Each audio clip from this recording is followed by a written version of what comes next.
Today is Tuesday, October 1st. This is Noreen Johnson, and here are the good news headlines of the day. Former President Trump raised more than $1 million Monday to benefit victims in the wake of the devastation left by Hurricane Helene. A GoFundMe page was launched by the Trump campaign following the former president's visit to battered Georgia, where he toured hard-hit areas left in Helene's wake. With so many across the southeastern U.S. facing challenges after the storm, President Trump is on the ground in communities to see the aftermath firsthand, the page says. All donations will be directed to help those most affected by Hurricane Helene. Any level of generosity will go a long way for your fellow Americans who are suffering. Trump paid a visit to Valdosta, Georgia Monday, where he criticized the federal response to the disaster, saying this: "Our hearts are with you, and we are going to be with you as long as you need it." Biden said he would visit Asheville, North Carolina to survey the damage from the storm. The death toll has surpassed 100 people and climbing. Kamala Harris reaffirmed her support for the legalization of marijuana on Monday. It is the first time Harris has done so since becoming the official Democrat nominee for president. Harris told the All the Smoke podcast, "I just think we have come to a point where we have to understand that we need to legalize it and stop criminalizing this behavior. Legalizing marijuana is not a new position for me. I have felt for a long time we need to legalize it."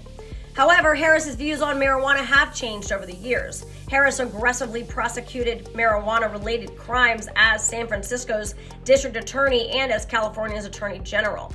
But as a senator, Harris co-sponsored legislation to end the federal prohibition on the drug and called for expunging nonviolent marijuana-related criminal offenses.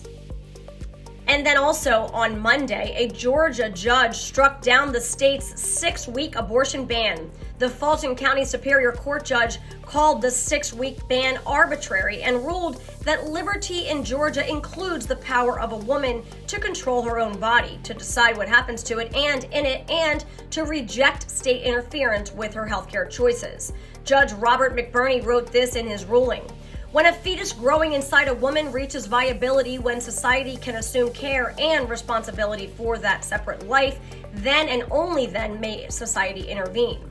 With the ban struck down, abortions are now legal up to viability, usually considered around 22 weeks of pregnancy, although younger babies have survived outside the womb. Under the ban, abortions had been illegal in Georgia after cardiac activity was detected, usually around 6 weeks. This is the second time Georgia's 6-week abortion ban has been struck down. The first time was in November of 2022, shortly after the law took effect the previous July. The law had been blocked since 2019. And then in other news, aboard the papal plane to Rome on Sunday, Pope Francis responded to criticism of remarks he made about women during a September 28th visit to a Catholic university in Louvain, Belgium, saying, "It is an obtuse mind that intentionally misunderstands his position." In a meeting with students of the Université Catholique de Louvain, Francis reflected at length on the role of women in the church, saying this: "What characterizes women, that which is truly feminine, is not stipulated by consensus or ideologies, just as dignity itself is ensured not by laws written on paper, but by an original law written on our hearts." In a press release issued just moments after the Pope's speech, UC Louvain criticized Francis's remarks on women as conservative and deterministic and reductive. The university said it expresses its incomprehension and disapproval of the position expressed by Pope Francis regarding the role of women in the church and in society. The Pope said, "Women, I always say, are more important than men because the church is the bride of Jesus. If this seems conservative to some people, it is because they do not understand, or there is an obtuse mind that does not want to hear about this." The visit by Pope Francis follows a series of scandals that have plagued the Belgian church, culminating in a devastating report released in 2010 that revealed that more than 500 individuals had come forward with allegations of abuse by priests. The fallout from these revelations has led to significant scrutiny of church leadership and practices, with many calling for a more transparent approach to handling abuse allegations.